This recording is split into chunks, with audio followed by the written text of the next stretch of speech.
if they're faced with this right now, and they haven't had the time yet to go onto those websites and stuff, and they've got a Wednesday evening service coming up tomorrow night, well, what would you recommend?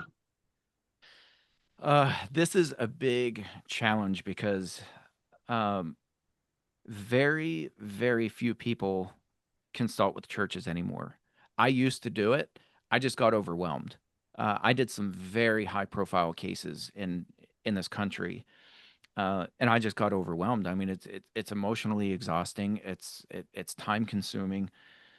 Grace, I think they kind of do it, but people keep coming back to me and they'll be like, "Hey, I contacted Grace, and they're just so booked up. They can't consult with us." I don't really know the answer to that. I think the biggest thing is just pray about it and look for resources. There are free resources out there. There are plenty of blogs that are free. They're available, and if you do the right search, you'll find out steps for what you can do. It may not be exactly for your situation, but it can give you enough steps that you're like, okay, like this isn't the first time that this has happened. We need to, for example, if you've done a report, if you've reported somebody for reasonable suspicion of abuse, that person doesn't need to be coming to church pending the investigation.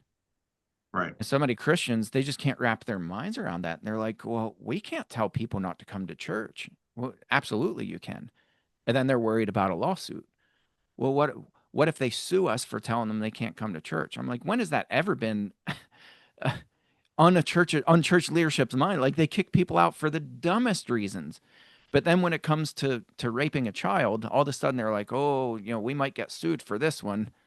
I'm like, no, your chances of getting sued, your liability shoots through the roof if you keep this person here. Right.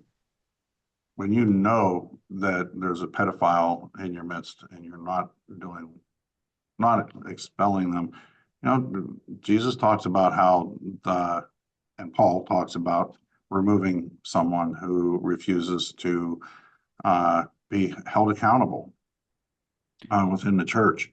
And I think church leaders need to get back to that, get back to the scriptural responses.